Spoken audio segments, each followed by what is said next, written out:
Alors, on ne peut pas comprendre la loi et la grâce si on ne comprend pas le concept de dispensation. Quelqu'un peut dire avec moi dispensation. C'est très simple à comprendre. Dis avec moi dispensation. Alors, la Bible parle de 7 dispensations. Je vais vous les définir et vous les énumérer. On parle ici des 7 dispensations. Suivez avec moi. On y va?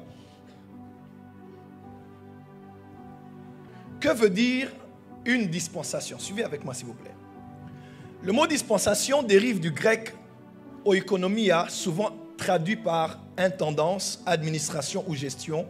Dans le Nouveau Testament, ce terme apparaît dans plusieurs passages clés, soulignant l'idée de la gestion ordonnée de son plan divin par Dieu. Écoutez-moi très bien. Une dispensation est une manière d'ordonner les choses, une administration, un système ou une gestion. En théologie, une dispensation est l'administration divine d'une période donnée.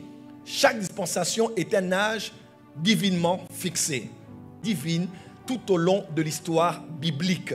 Le concept de dispensation repose sur la compréhension que Dieu s'est progressivement révélé à l'humanité, lui, sa volonté, de différentes manières et à différentes époques. Je vais relire ici à la fin. Le concept de dispensation repose sur la compréhension que Dieu s'est progressivement, quelqu'un peut dire avec moi progressivement, révélé à l'humanité, lui et sa volonté de différentes manières et à différentes époques. Amen. L'être humain et le temps de vie de l'être humain sur la terre, de l'enfance à la vieillesse, est parsemé par plusieurs étapes. On parle, je vais le faire court, on parle de l'enfance, n'est-ce pas? On parle de l'adolescence, on parle de l'âge mature, on parle de la vieillesse, on parle même de la mort, qui vient juste en extrémité avec l'étape de la naissance. C'est toujours l'être humain, mais l'être humain évolue progressivement et se révèle différemment à chaque époque de son temps sur la terre. Amen. Lorsque l'enfant est encore plus petit, il a des fois une toute petite voix. Moi, je me rappelle, j'avais une toute petite voix, je parlais comme une fille. Et quand j'ai grandi, j'ai reçu ce qu'on appelle chez nous au Congo le ventilateur de foufou. On appelle ça le kingodingodi. Donc, la pomme d'Adam ici qui permet, lorsque le foufou descend, vous connaissez le foufou? Lorsque le foufou entre pour ventiler afin que vous ne puissiez pas être brûlé. Voilà, j'ai reçu cela. Ma voix a changé. Amen. Pourquoi? Parce que je suis la même personne, mais à différentes époques, je change et me manifeste différemment. Amen, amen. Lorsqu'on parle de dispensation, c'est pratiquement aussi pareil. Dieu reste le même Dieu, mais dans l'histoire des hommes, depuis Genèse, Apocalypse, Dieu s'est révélé de différentes manières à différentes époques, c'est-à-dire progressivement. Et à chaque époque, à une époque particulière, il se révélait aux hommes de manière particulière. Il établissait une administration. Comment il gérait avec les gens les choses de manière particulière. Il suscitait des personnes particulières qu'il allait utiliser pour vulgariser ceux qui voulaient faire connaître de lui et de sa volonté durant cette période. Et vous allez même voir que cette période-là préparait les gens à la prochaine. C'est un peu comme progressivement que ces choses se passaient. Alors, une période-là, c'est ce qu'on appelle une dispensation. C'est une période durant laquelle Dieu interagit avec les hommes de manière particulière pour se révéler sa nature, révéler ses desseins, révéler une partie de son plan. Alléluia. Une partie de son plan par des hommes avec qui il interagit.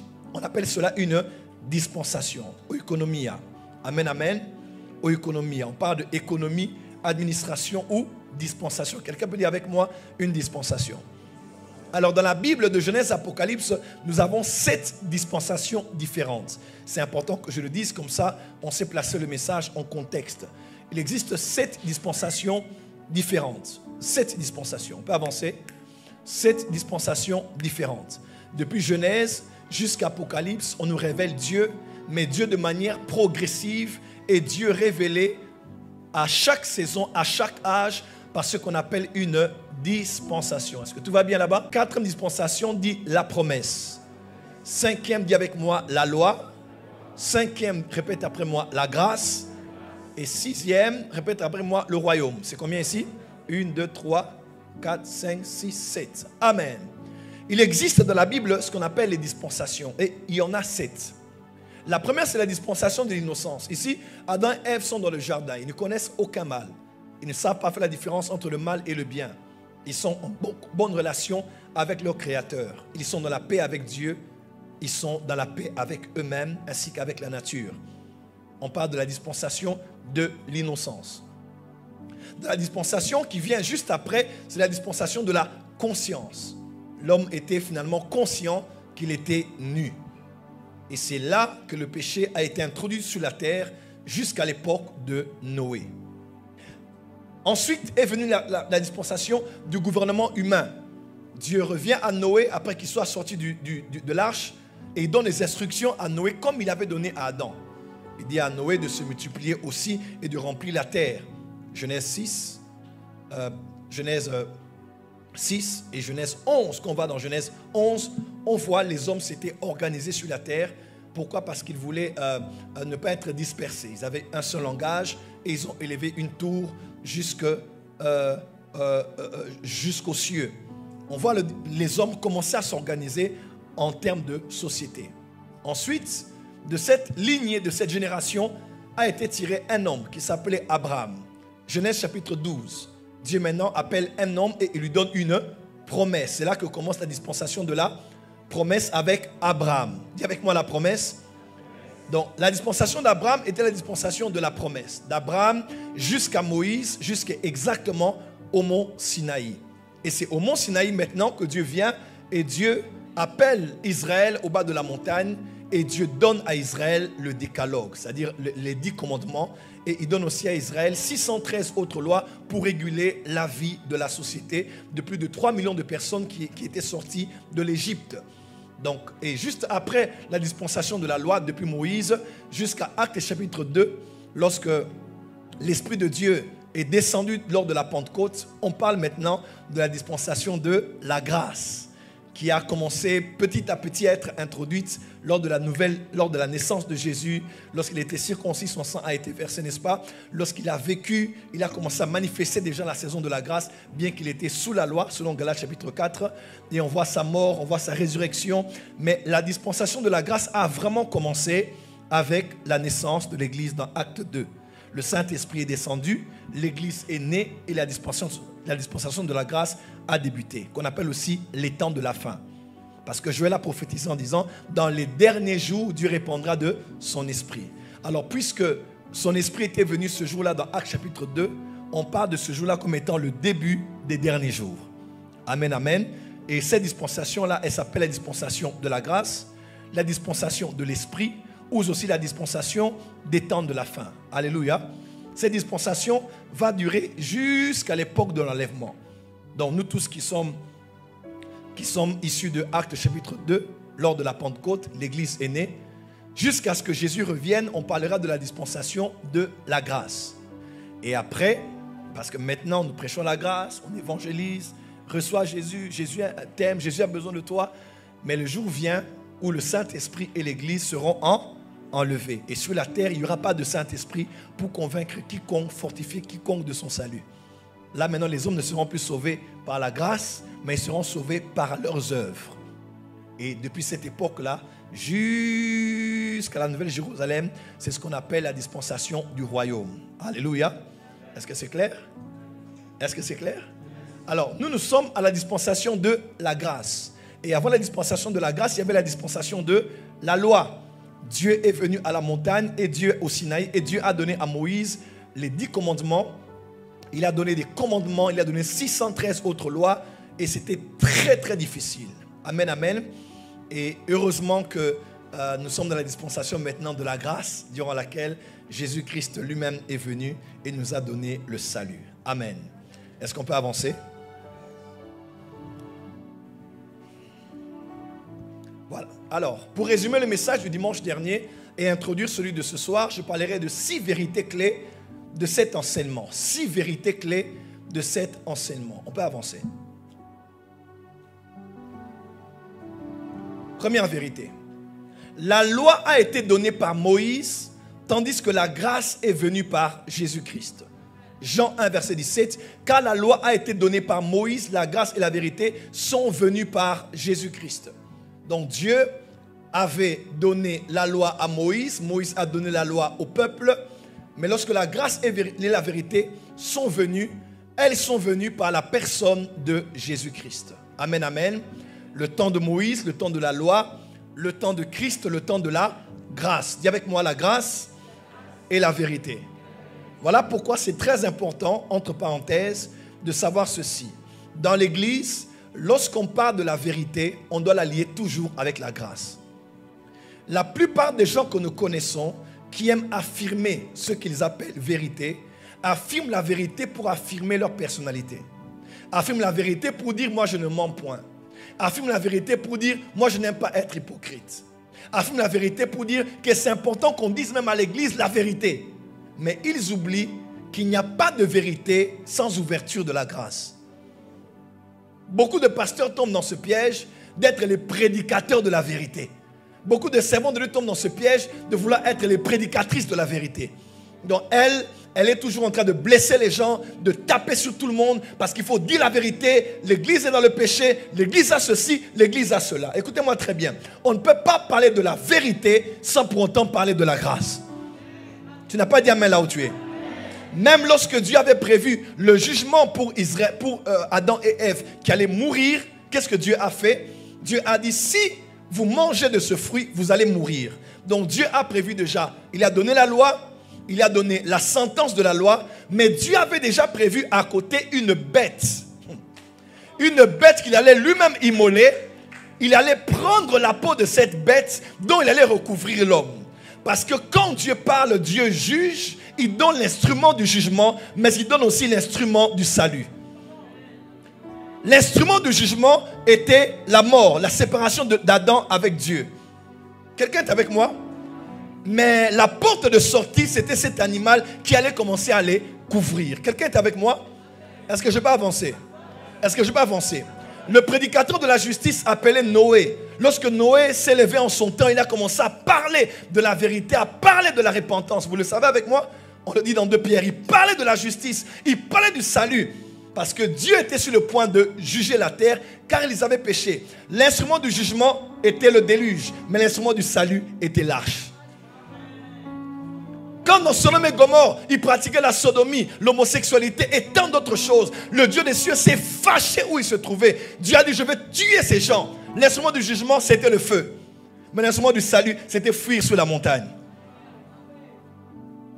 Même en Égypte avancé, et en ces derniers jours, même si on doit dire aux gens la vérité, répentez-vous, vous irez en enfer, on ne doit pas oublier, l'instrument du jugement, c'est le jugement dernier, mais l'instrument du salut, il s'appelle Jésus-Christ. Il est l'image de l'agneau pascal, il est l'image de l'arche de la... Je parle à quelqu'un ici, l'image de l'arche de Noé, parce que Dieu a tant aimé le monde qu'il a donné son Fils, afin que quiconque croit en lui ne périsse pas, mais qu'il ait la vie éternelle. Tout homme qui veut s'engager sur le chemin de dire la vérité aux gens ne doit jamais oublier la porte de la grâce. Parce qu'une vérité pour vérité est une méchanceté. La vérité ouvre toujours la porte à la grâce. Est-ce qu'on peut avancer? Deuxième vérité. La loi qui a été donnée par Moïse a été donnée pour servir de pédagogue pour l'humanité afin de la préparer à l'acceptation de la grâce en Jésus-Christ. Galates 3, versets 23-26. Avant que la foi vînt, nous étions enfermés sous la garde de la loi en vue de la foi qui devait être révélée. Ainsi, la loi a été comme un pédagogue pour nous conduire à Christ afin que nous fussions justifiés par la foi. La foi étant venue, nous ne sommes plus, n'est-ce pas, piqûre ici, soin là-bas, pour le maintenir en vie, jusqu'à ce qu'on arrive à l'hôpital et que le médecin lui-même prenne son cas en charge.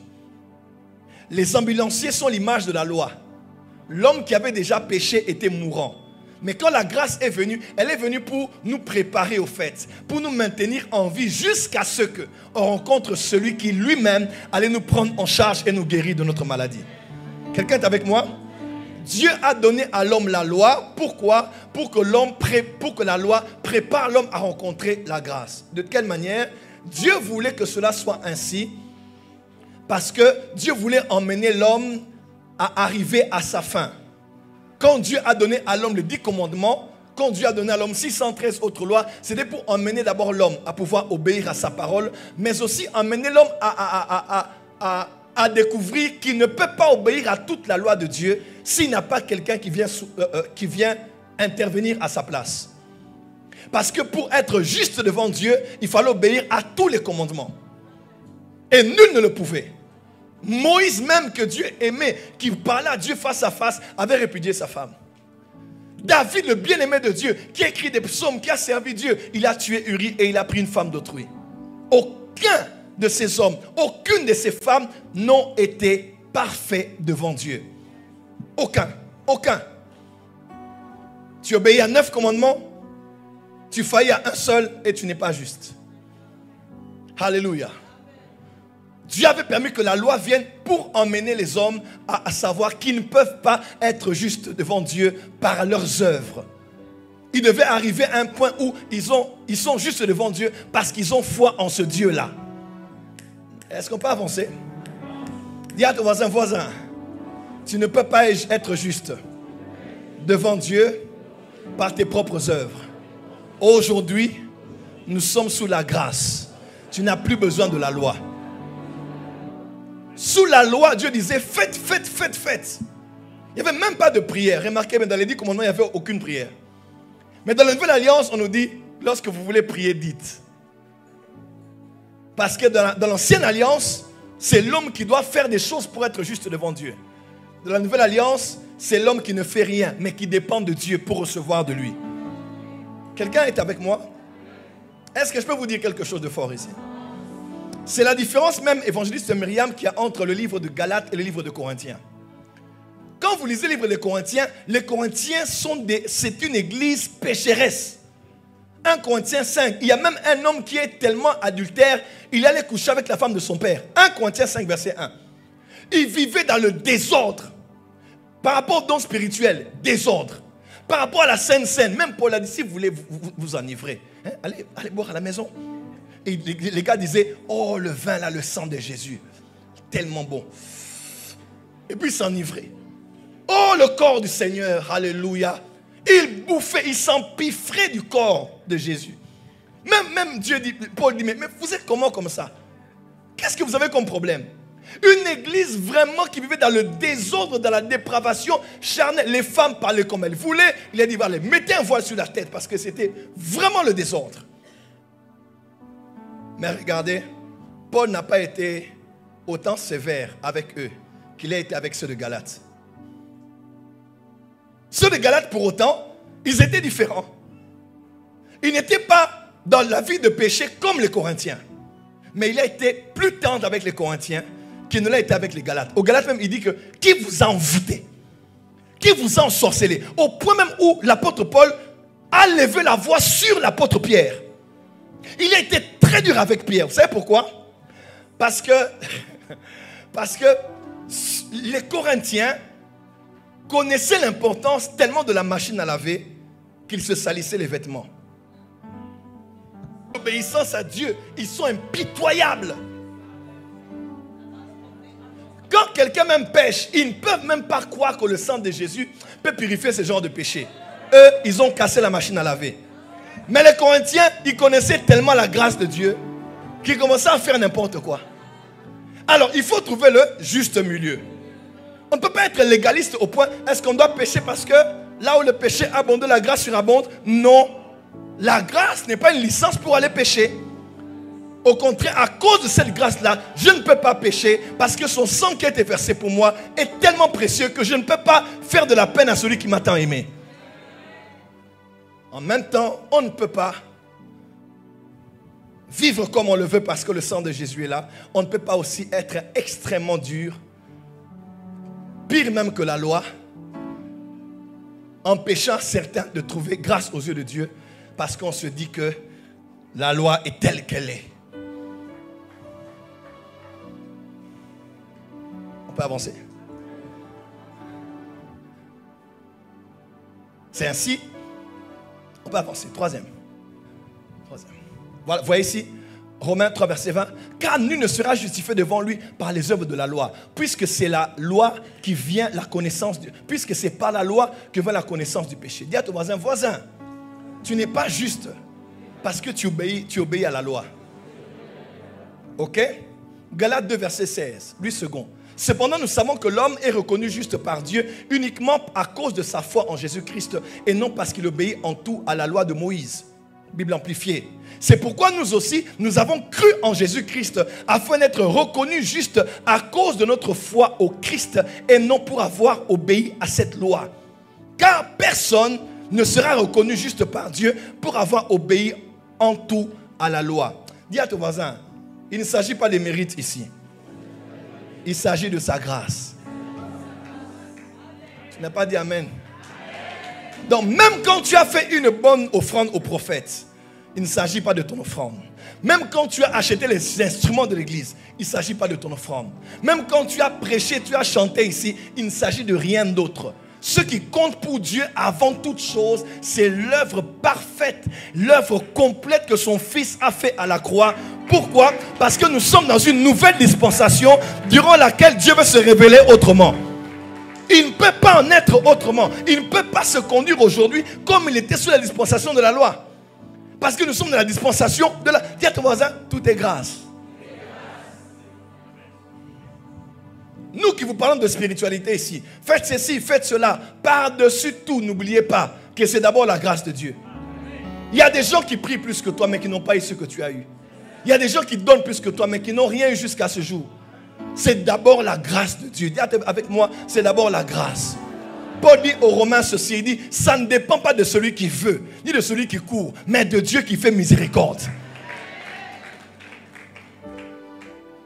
Nous à Kinshasa, des fois on rit. Il faut avoir une femme qui est une folle, mais elle est grosse. Un jour, on marchait, on a dit, oh, une folle, hein? Toi les folles, vous ici, vous êtes bien. On a peut-être des sans-abri. Mais au courant des fois, chez nous, au bled, tu vas voir vraiment un fou qui est comme un cosmonaute. Donc il a porté de tout et de rien. Il a des rastas sans être rastafari. Il a des locks naturels, bien charnus comme ça. Là. Et tu vois une folle qui est enceinte, tu dis, oh, mais il y a des femmes qui vont dans les montagnes là-bas chercher Dieu. Ça fait 15 ans pour un bébé. Mais elle est folle. Et elle est enceinte, on l'a engrossée. Dis à ton voisin la grâce. Tu sais, moi, des fois, quand je regarde ma petite vie, je me dis, Seigneur, quand je regarde d'autres vraiment, si des pasteurs que je connais étaient passés par ce par quoi j'étais passé, ils seraient morts. Mais quand je suis debout ici, ce n'est ni par ma force, ni par mes œuvres, c'est la grâce. Je peux expliquer quelque chose? Sous la loi, les œuvres viennent de l'homme vers Dieu. Mais sous la grâce, c'est l'homme qui accepte la grâce par l'œuvre de Jésus. Et c'est le fait de croire en ce que lui il a fait qui entre en toi et te donne la capacité de produire des œuvres. Sous la grâce, les œuvres que nous faisons émanent de la capacité que nous avons de lui. Et sous la loi, le curseur est sur l'homme. Mais sous la grâce, le curseur est sur Jésus. On peut avancer? On y va. Troisième clé. La présence de la grâce en Jésus-Christ est la fin de la loi. Car Christ est la fin de la loi pour la justification de tous ceux qui croient. Car tous ceux qui s'attachent aux œuvres de la loi sont sous la malédiction. Car il est écrit, maudit est quiconque n'observe pas tout ce qui est écrit. Donc si tu veux commencer à obéir là, tu vas obéir à tout exactement avec précision. Même le plus grand prédicateur de la sainteté, il bronche. Même le plus grand prédicateur de la crainte de Dieu, il faillit. Même le plus grand prédicateur qui tonne, qui rougit, qui crie, un prédicateur prêchait sur pécheur entre les mains d'un Dieu en colère. Tu entends ce thème? Pécheur entre les mains d'un Dieu en colère. Un autre prophète entre dans la salle dit, je sens le péché dans la salle. Moi je dis à quelqu'un, je dis, mais c'est comme si un médecin entre à l'hôpital et puis il dit, je sens l'odeur des malades ici. L'église n'est pas l'assemblée des gens parfaits. Nous ne sommes pas parfaits, nous sommes perfectibles. Et nous sommes ici comme dans un hôpital tel que nous sommes pour que Dieu fasse de nous ce que lui il veut que nous soyons. Quelqu'un peut dire amen très fort. Dis à ton voisin, je ne suis plus sous la loi, je suis sous la grâce. Non, dis à ton voisin, je ne suis plus sous la loi, je suis sous la grâce. Acclame très fort là où tu es que je t'entende. On peut avancer. 4.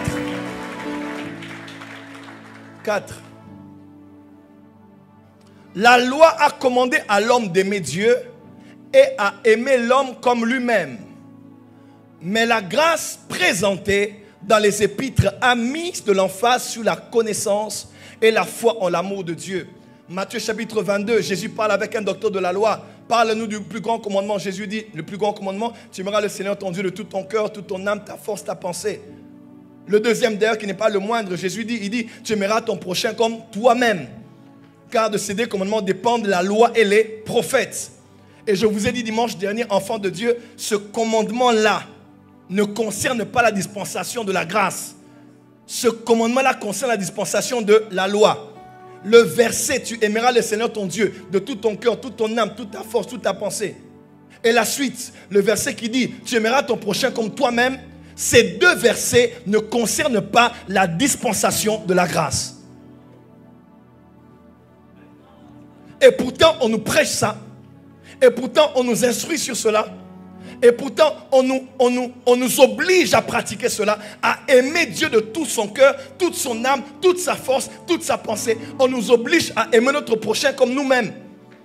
Ce sont les deux commandements là qui résument les 613 lois et le 10 commandements qu'on appelle le décalogue. Ce verset de Matthieu chapitre 22 ne concerne pas la nouvelle alliance. C'est dur à entendre, ça dérange parce qu'on a vécu avec ça depuis qu'on est converti, mais c'est ça. Nous ne sommes pas sous la loi, nous sommes sous la grâce. Sous la loi, Dieu exigeait qu'on l'aime. Lequel des hommes a aimé Dieu de toutes ses pensées? Laquelle des femmes a aimé Dieu de toute sa force? Personne n'a pu obéir à ça. Personne. Mais sous la grâce, sous la grâce, sous Jésus, on ne parle pas d'aimer Dieu. On nous parle à nous d'avoir la révélation de son amour. On nous parle à nous d'avoir la foi en son amour. Et c'est grâce à ça que par le Saint-Esprit, cet amour va couler en nous et va nous permettre à nous de l'aimer exactement d'une manière parfaite.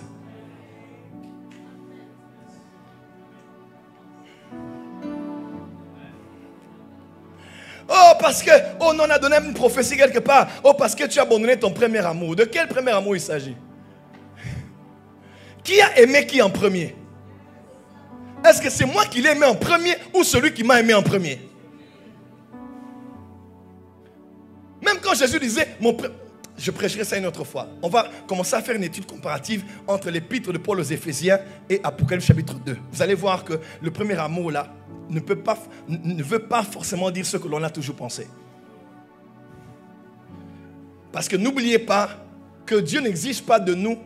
Dieu n'est pas si nostalgique pour... Attendez, comment je peux expliquer ça? Généralement, nous croyons que la restauration pour Dieu, c'est quand l'homme revient à l'étape du commencement. C'est-à-dire, quand on avance dans le mariage après 15 ans et que l'homme a baissé un peu ou la femme a baissé, notre souhait c'est quoi? C'est de se revenir à ce que je faisais comme j'étais au commencement. Est-ce que tu crois que ce que tu faisais au commencement, c'est ce qui plaisait à Dieu et qui devient le standard de tout ce que tu dois faire? Quelqu'un me comprend un peu? Donc, le premier amour que j'avais pour Dieu quand j'étais jeune, c'était bien. Mais il y a une autre dimension d'amour que Dieu attend de moi. Voilà pourquoi, dans l'ancienne alliance, Dieu exige qu'on l'aime. Mais dans la nouvelle alliance, et je vous mets au défi, vous êtes lecteur de la Bible, vous allez plus voir des versets qui nous instruisent à nous de connaître l'amour de Dieu. Qui nous instruisent à nous de croire en cet amour. Vous ne verrez, par exemple, quand on parle de la crainte de Dieu, le concept de crainte de Dieu n'est que de l'ancienne alliance. Vous ne verrez pas de la nouvelle alliance, on dit la crainte de l'éternel. Vous allez chercher bien. Parce que dans la nouvelle alliance, la crainte de l'éternel est diluée dans l'amour pour Dieu. Oh my God. Dans l'ancienne alliance, on a peur que le feu descende. On a peur qu'un ange tue. On a peur que Dieu frappe. Mais dans la nouvelle alliance, on aime Dieu, voilà pourquoi on le craint. On aime Dieu, voilà pourquoi on ne pêche pas. Je suis une femme, mon mari voyage, je suis là et on me sollicite. Je ne veux pas coucher avec un autre homme, pas parce que j'ai peur de mon mari ou peur qu'il voie mes messages, mais parce que j'aime mon mari. Sous la loi, on a peur de la sentence. Sous la grâce, on a peur d'offenser. On a peur de frustrer. On a peur de blesser. Donc on ne craint pas Dieu parce qu'on a peur de l'enfer. L'enfer! Papa, depuis qu'on prêche ça, les gens continuent à pécher. Les groupes de rock même parlent de... leur nom de groupe de rock, c'est Hell quelque chose. Allez voir Travis Scott. Allez voir Rema aujourd'hui, Rémi Boy. Avec ses nouvelles locks. Pour eux-mêmes, le concept de l'enfer, c'est une bonne chose. Quelqu'un dit, papa, l'enfer, ça sera cool. J'aurai les Coolio, j'aurai les Mobutu, j'aurai les... Il y a des gens qui disaient ça, des Michael Jackson. Je dis, mais toi, tu es fou. Il dit, papa, le ciel, ça sera ennuyant. Au ciel, vous mangez seulement le fruit d'un arbre tous les jours. Vous faites que chanter Alléluia, Alléluia. Mais nous là-bas, les Beyoncé, les Rihanna là-bas. C'est quelqu'un qui me disait ça. Donc ce n'est pas le fait de crier sous les gens sous l'enfer qui vont changer. Mais c'est Jésus qui est à l'intérieur de nous qui nous change. On peut dire Amen? J'espère de ne pas trop vous choquer aujourd'hui. Dis à ton voisin. Dis à ton voisin. Dis à ton voisin. Dis encore voisin. Ce n'est pas moi, c'est Jésus.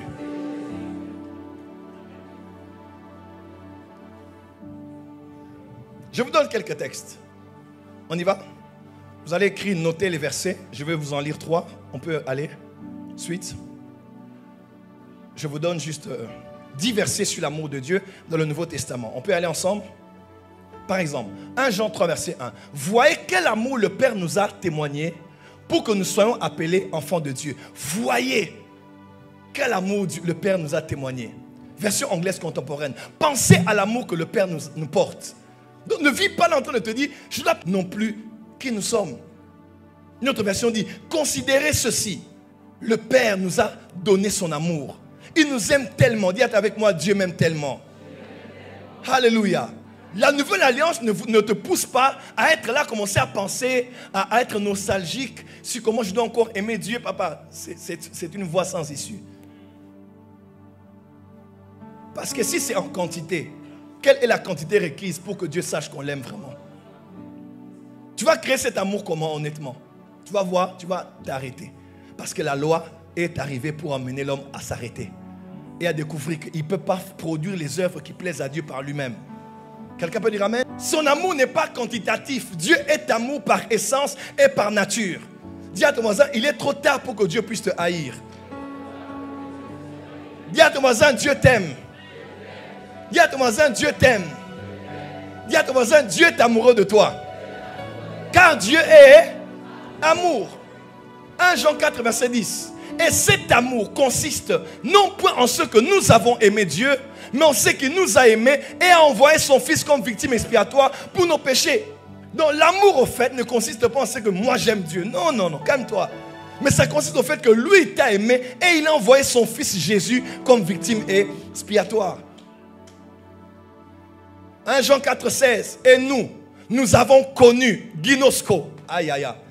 Nous avons connu l'amour que Dieu a pour nous et nous y avons cru. Dis à ton voisin, j'ai connu son amour et j'ai cru en son amour. Change de voisin, dis voisin, j'ai connu son amour et j'ai cru en son amour. Pasteur, la nouvelle alliance, c'est ça. C'est connaître son amour et croire en son amour. Dis à ton voisin, ne crois pas en ton amour pour Dieu. Crois en l'amour de Dieu pour toi. Dis à ton voisin, ne fonde pas ta vie chrétienne sur ton amour pour Dieu, mais sur l'amour de Dieu pour toi. Jean aimait Dieu. Pardon. Pierre aimait Jésus. Il a même été prêt à prendre le couteau et à couper l'oreille d'une personne. Il était prêt à mettre son pied hors de la barque pour le prouver qu'il aimait. Il a dit, calme-toi, fils de Dieu, écoute-moi très bien. On a laissé nos femmes et nos enfants. On a tout abandonné pour toi. Il était le bon soldat. Le soldat fidèle et loyal. Mais à la fin, il regardait la séance de la croix de loin parce qu'il ne se sentait pas digne de s'approcher là où Jean et Marie se trouvaient au bas de la croix. Ceux qui veulent montrer à Dieu qu'il aime sont les gens qui le déçoivent toujours. Ceux qui aiment montrer à les pères spirituels qui veulent les aimer trop fort là, c'est des fois les gens qui les déçoivent le plus. Amen, amen. Mais Jean savait une chose. Il écrivait, il disait, le disciple que Jésus aimait beaucoup.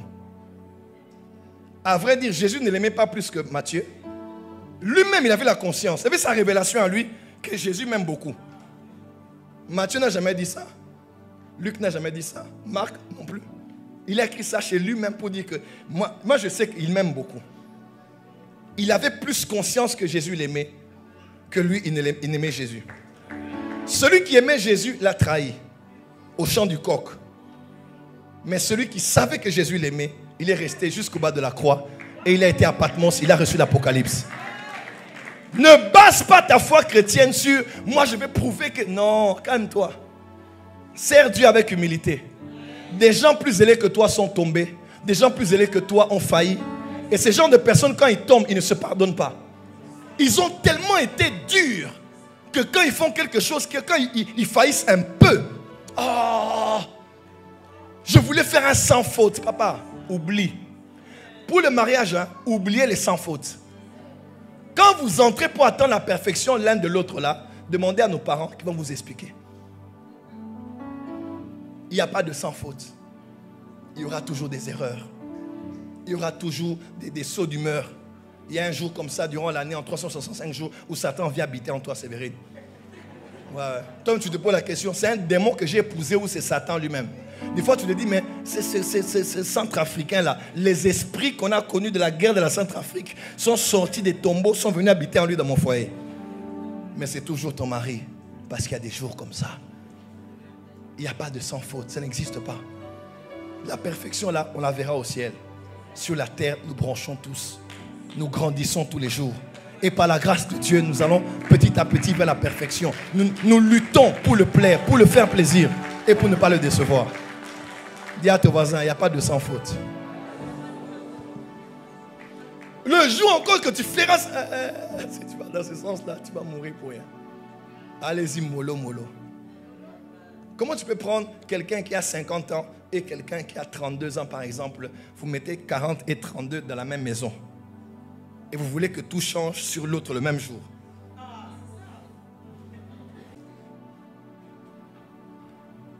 Qui est béni ce soir? Avancez.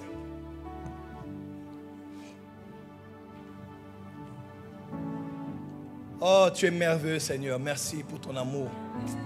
Ton amour inconditionnel. On peut avancer? Hé, Média.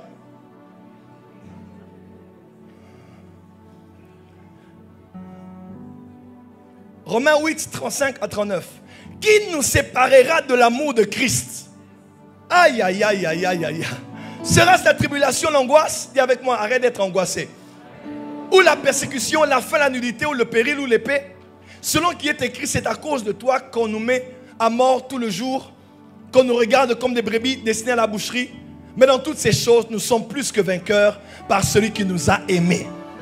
Ah, pas par nous qui l'avons aimé, mais par celui qui nous a.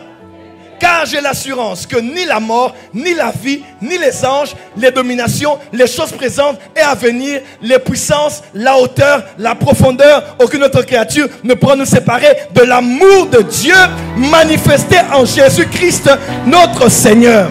Oh, donne-moi la main fort là où tu es.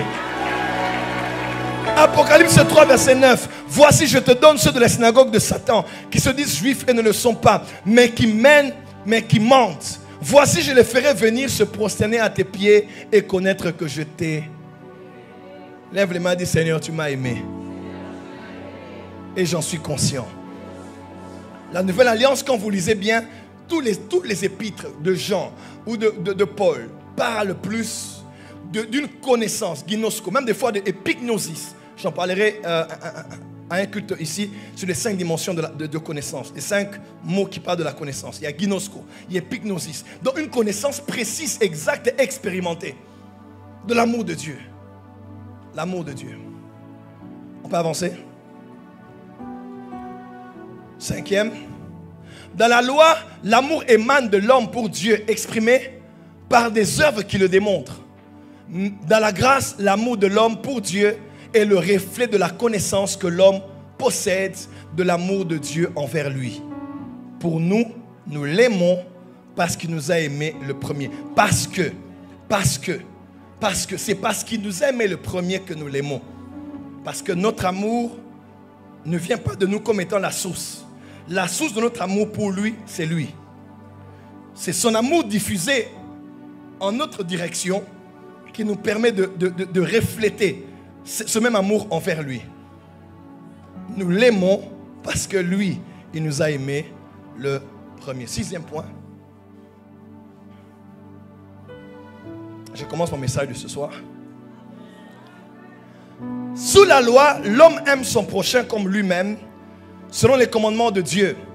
Mais sous la grâce, l'homme reçoit un commandement nouveau de Jésus-Christ.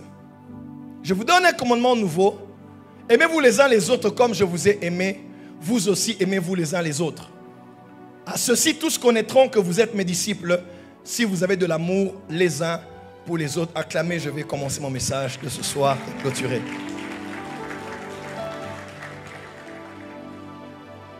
Pour vous prouver que le verset de Matthieu 12 qui dit tu aimeras le Seigneur ton Dieu de tout ton cœur, ton âme, ta force, ta pensée, et tu aimeras ton prochain comme toi-même, et la loi au-delà de ce que Jésus a dit, pour vous attester cela, Jésus prend le soin par Jean de dire je vous donne un commandement nouveau. À un verset après, quelques versets après, il dit je vous donne mon commandement. En d'autres termes, Moïse vous a donné le commandement de Dieu qui présentait la loi. Mais moi je vous présente un nouveau commandement qui est le mien. Et moi je vous dis, aimez-vous les uns les autres comme moi je vous ai aimé. Amen. Mon fils vient. Non, mon fils vient.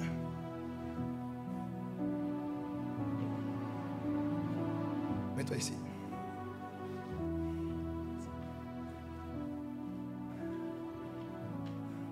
Pasteur Julien, venez aussi.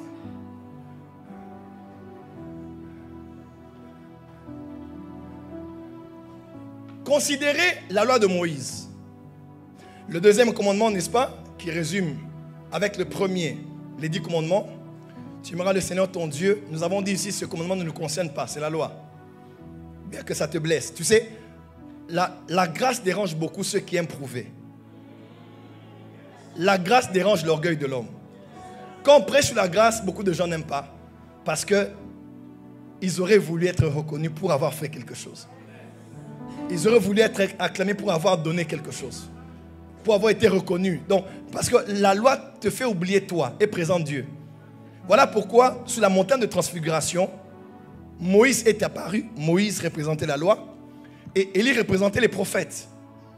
Mais quand la gloire de Dieu est descendue et Jésus a été transfiguré, lisez bien avec moi, la gloire de Dieu était tellement forte, Moïse et Élie étaient témoins et les deux ont disparu.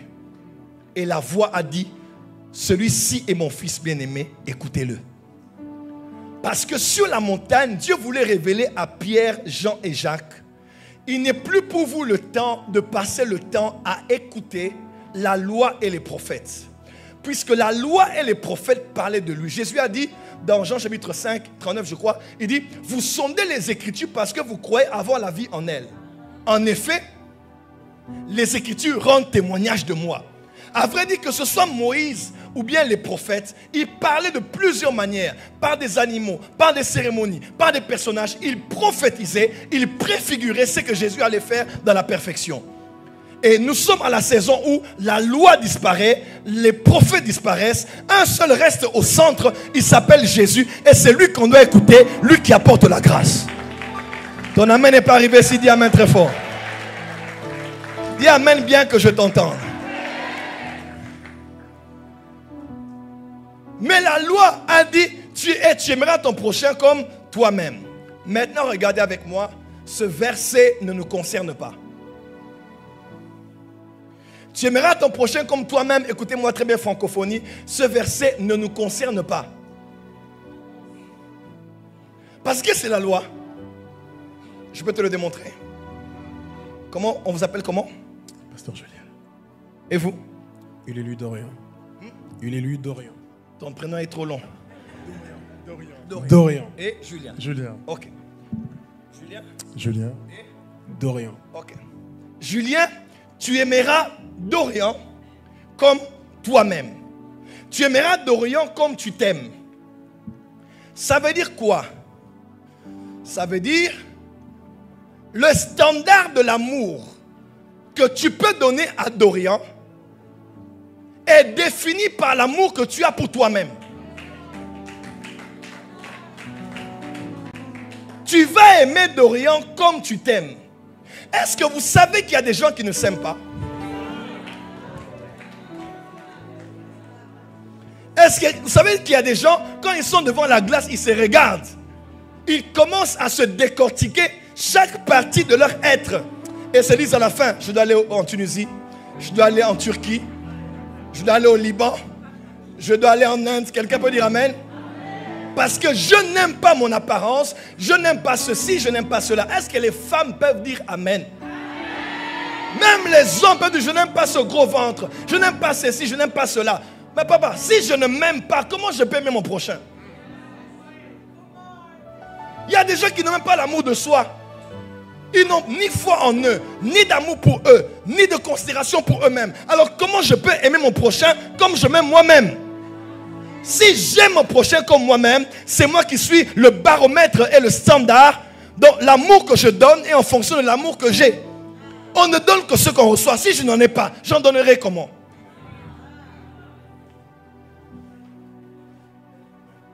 Il y a des hommes qui entrent dans le mariage juste pour être aimés. Il faut que tu m'aimes, les sangsues. Aime-moi, aime-moi, aime-moi, aime-moi, aime-moi. Parce qu'ils sentent qu'ils n'ont rien à donner.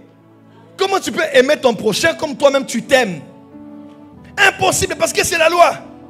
La loi va t'amener à bloquer, à bugger, à caler et à savoir que tu ne peux pas aimer ton prochain comme tu t'aimes toi-même.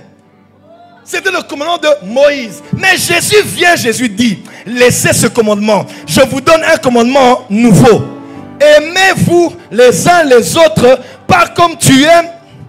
Tu t'aimes toi-même, mais comme moi.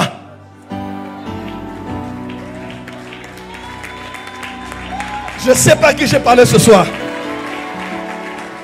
Julien, n'aime pas Dorian comme tu t'aimes toi-même, mais aime Dorian comme moi j'ai aimé Dorian. Je ne sais pas si quelqu'un a entendu ce que je dis ici. N'aime pas Dorian comme tu t'aimes toi-même, mais aime Dorian comme moi je l'ai aimé. Et comme je t'ai aimé toi aussi. Question. Comment est-ce que Dieu aime Dorian?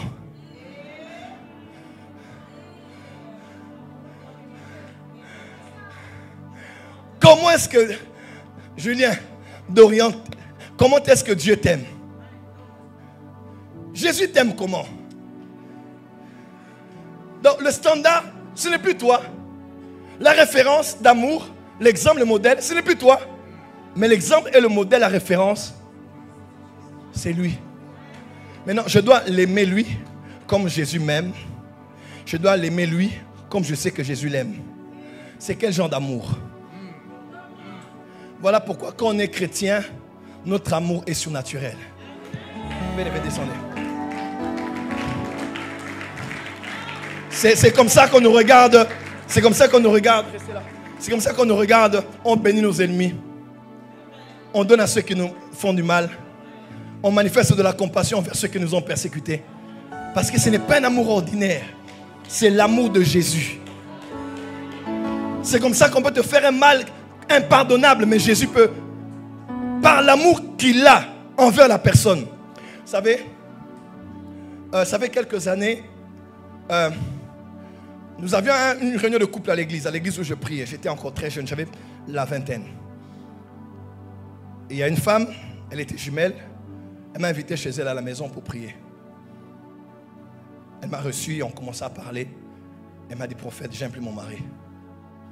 Bon, à l'époque évangéliste.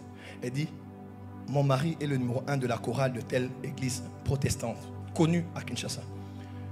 Et puis l'homme, c'est un boxeur, un ancien boxeur. Il dit, mon mari me bat à un niveau comme si il était en train de cogner un sac de boxe. Et là même, je suis enceinte. Il m'a tellement frappé dernièrement, je me suis posé la question s'il m'aime ou bien il me hait. Il dit, comment je peux aimer cet homme? Cet homme, je ne l'aime pas. Je ne l'aime plus. Je ne sais même plus comment aimer quelqu'un comme ça. Elle pleurait. Moi, maintenant, je n'étais ni marié, ni expérimenté. Je veux donner un tel conseil à un couple si avancé en nombre d'années. Et le Saint-Esprit m'a donné une parole de sagesse. J'ai dit, je ne sais pas ce que je peux vous dire. Je n'ai pas d'expérience dans l'histoire de mariage. Mais on va prier. Répétez cette prière après moi.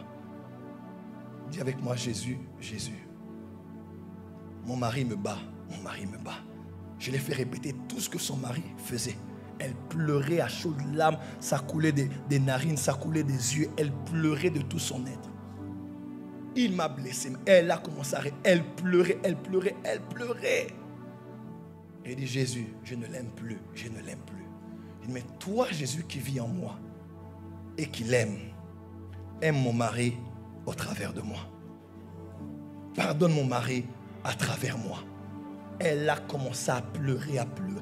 Elle a pleuré, elle est tombée. Elle a commencé à parler au Seigneur. On avait une réunion avec un pasteur connu qu'on appelle Kondo à Kondo, ceux qui connaissent le Congo. On était juste dans la salle qu'on appelle Grande Marmite. C'est à côté de Lola Crevette où on faisait les réunions de la MAPRE. On avait une réunion avec tous les couples de l'église et j'avais laissé une invitation sur la table. Vous savez quoi? Je les ai vus. Ils étaient, moi j'étais à la chorale et ils étaient là. Et le pasteur Kondo prêche avec beaucoup d'humour, tout ça. Il prêchait sur la communication dans le mariage. Quand il a fini, il a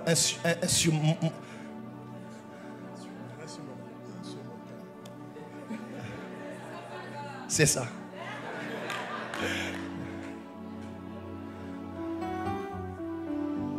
Je ne sais pas aimer. Aime ces gens à travers moi. Je ne sais pas pardonner. Pardonne à ces gens à travers moi. Parce qu'à vrai dire, tu ne peux pas produire l'amour. Tu n'es pas comme l'Iran qui veut produire l'arme nucléaire, qui est même du reste bombardée par les Américains. Tu vois, tu ne peux pas parce que tu ne peux pas créer l'amour. Mais Dieu qui aime d'Orient et Dieu qui t'aime veut t'apprendre réellement le véritable amour. L'amour est patient. L'amour supporte tout. L'amour pardonne tout. L'amour, écoute-moi, les prophéties passeront. Les miracles passeront. Que ces trois choses demeurent. L'espérance, la foi et l'amour. Mais la plus grande de toutes ces choses, c'est l'amour. La foi, c'est pour maintenant avec Dieu. L'espérance, c'est généralement l'enlèvement de l'église. Son avènement. C'est comme ça qu'on appelle dans les épîtres. Quand on parle de l'espérance, on parle souvent de l'avènement du Seigneur. Mais par-dessus toutes ces choses, c'est l'amour. Dans 1 Corinthiens 12, on parle des dons spirituels. Dans 1 Corinthiens 14, on parle de l'organisation de l'église. 1 Corinthiens 13, au milieu. Comme le jambon fromage au milieu de deux pains. N'est-ce pas? C'est l'amour. 1 Corinthiens 13. Sans laquelle les dons spirituels ne valent rien. La charité, sans laquelle l'organisation des églises ne vaut rien. Vous pouvez avoir la meilleure organisation de Acte 14, 1 Corinthiens 14, mais s'il n'y a pas d'amour, votre église ne vaut absolument rien. Avoir les dons, prophétiser, guérir, opérer des miracles, mais s'il n'y a pas d'amour, vous êtes un cymbale qui retentit. Maintenant Jésus dit, Paul dit, tu vas aimer ta femme comme Christ a aimé l'église. Acclamez d'abord, je veux clôturer ici.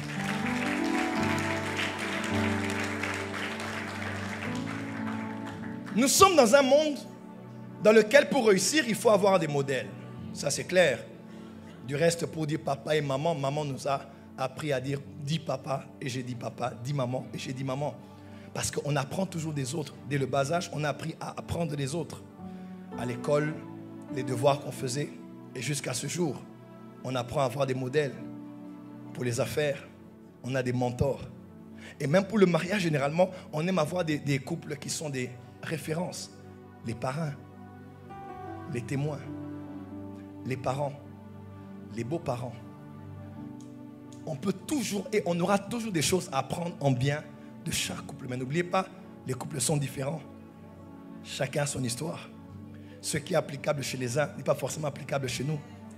Je vous donne ici une recette imbattable. La référence numéro 1 du mariage, du modèle parfait, c'est le mariage entre Christ et l'Église. Est-ce que je peux commencer? Si ma fille, tu fais ce que Jésus demande à l'Église de faire pour Jésus. Si mon fils, tu fais ce que Jésus fait pour l'Église, en tant que sa femme, vous aurez un mariage qui va réussir. Que fait l'Église à l'égard de son Seigneur? L'Église appelle son Seigneur, hein, parce que Sarah a appelé Abraham mon Seigneur. L'Église, tous les jours, elle est là pour adorer, pour louer, pour célébrer, pour magnifier, pour adorer. Ma fille, apprends à célébrer ton homme, à honorer ton homme. Nul n'est semblable à toi. Il n'y a pas d'eux comme toi, pas plus beau que toi. Il était habillé, c'était bien, mais toi, tu as cassé la baraque. Tu es le plus beau d'entre 10 000. Oui, ce que l'Église fait pour le Seigneur, c'est ce que la femme doit faire pour son mari. Et ce que Jésus fait pour l'Église, c'est ce que le mari doit faire pour son épouse. Qu'est-ce que Jésus fait pour son épouse? Il la lave par la parole. Voilà pourquoi ils sont ici, je suis en train de les prêcher. Ils vont aller à la maison, ils vont suivre un live. Ils nous parlent tout le temps. Même quand on dort là-bas, ils nous rêvent, ils nous donnent des rêves. Même quand elle dort, il faut parler à la femme. Il faut parler à la... Moi, je suis avec ma maman ici. Des fois, quand on marche là, des fois, je dis, on va acheter ça. Mais on aura l'argent où? Je dis, calme-toi.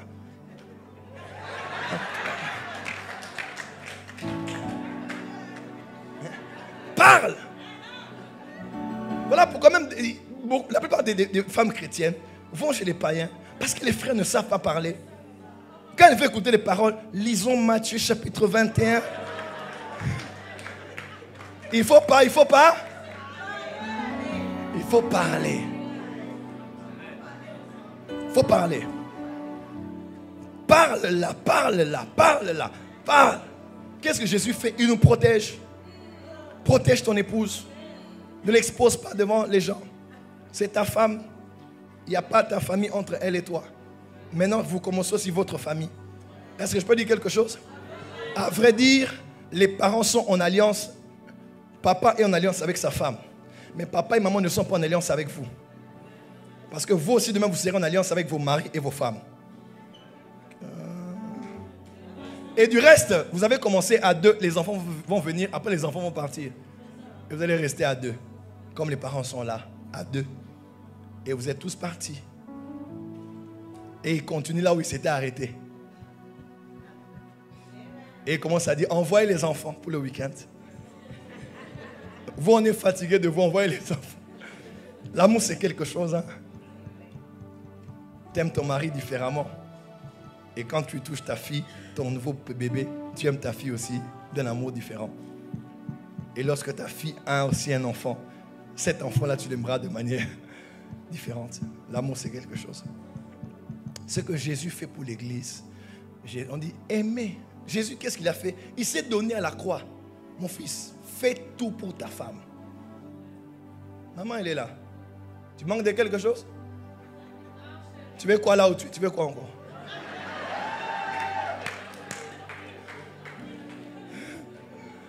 Elle peut vous dire ça.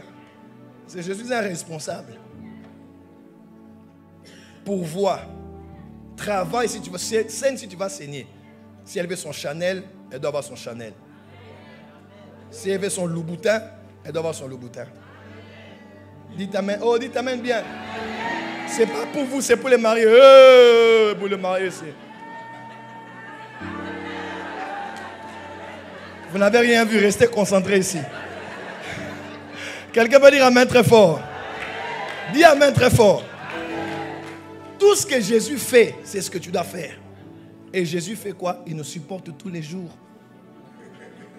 Oui. Il nous fait quoi? Il nous supporte tous les jours. Tu dois aussi là? Supporter tous les jours. La femme est un être spécial. Hein? La femme est 4 saisons. Il faut connaître les 4 saisons de la femme. Ça, c'est un mystère que je dois te prêcher, mon fils, quand on sera à 2 sur Zoom. Comment vivre avec une femme quand elle est en été? Comment se changer pour être avec une femme quand elle est en automne?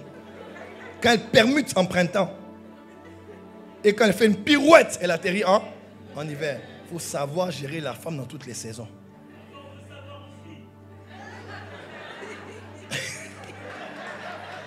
Là, c'est la réunion des couples. Alléluia. Ah, mais oui. Ah, mais oui. Mais oui. Et Jésus est loyal. Sois loyal envers ta femme. N'aie des yeux que sur ta femme. Donc, à part elle, toutes les autres créatures sont des bonobos. Tout ça. Ah, s'il y a femme, c'est une femme ici. Sois voyant ici. Ailleurs, sois aveugle.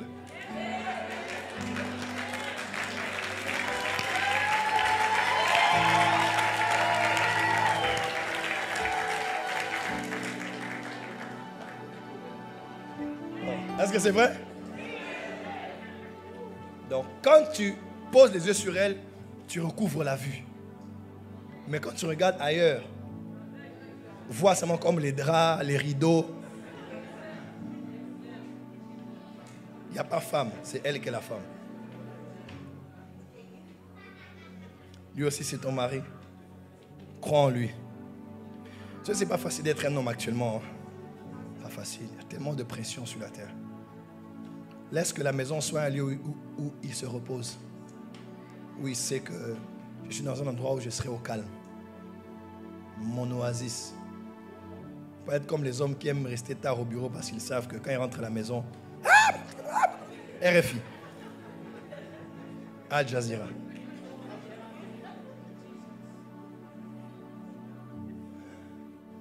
Paul dit, femmes, soyez soumises. Et mari, aimez vos femmes. Pourquoi? Pourquoi vos femmes? Parce que l'homme a la capacité d'en aimer plusieurs. Ouais, il y a plus de polygames que de polyandres. Parce que l'homme adamique est potentiellement capable d'en avoir plusieurs. Paul dit, hein, aime-la. Point barre. Tu m'entends? Il n'y a pas d'amen? C'est ça le problème de l'homme. Aime-la seulement, c'est tout ce qu'on te dit. Et vous aussi, madame, soyez soumise. La soumission, ce n'est pas les courbettes le matin, comme Eddie Murphy avec un prince à New York. Saute. Un pied. Non. La soumission, c'est découvrir sa mission et être sous sa mission. À quoi est-il appelé? Beaucoup de femmes sortent avec leurs secrétaires. Vous savez pourquoi? Parce que souvent les secrétaires semblent plus s'intéresser à la vision du boss que leur propre femme. Quand il veut parler un peu de ses projets, les bébés là-bas, la femme semble ne même pas s'intéresser à ce qu'il fait, à ce en quoi il croit. Parce que l'homme vit pour son rêve. Crois-moi, un homme peut mourir pour toi, mais il peut aussi mourir pour sa vision. Regardez les politiciens aujourd'hui, ils peuvent aller être en prison 20 ans parce qu'il a un idéal. L'homme s'accomplit quand il travaille et quand son travail réussit. Un homme qui ne réussit pas, il peut même devenir impuissant sexuel. Hein? Oui. Parce qu'un homme est heureux quand son travail évolue. Quand son travail se multiplie, ça s'épanouit. L'homme est heureux quand ce qu'il touche se multiplie. Il est heureux. Quand je parlais de Chisa là. Et c'est souvent ces personnes-là qui montrent qu'elle est intéressée. Elle fait les rapports, elle est là. Et c'est un peu, elle connaît le chemin qui mène à son cœur. Et elle y entre facilement. Attache-toi à sa mission. Sois sous sa mission. Et Dieu vous fera grâce. Je vous vois réussir dans votre mariage. Je vous vois avoir de beaux enfants dans le mariage. Je vous vois être heureux et épanoui dans votre mariage. Je vous vois être amis et complices dans le mariage. Soyez heureux, c'est tout ce que nous vous souhaitons. Au nom du Père, du Fils et du Saint-Esprit, et l'Église dit Amen. Que Dieu bénisse sa parole.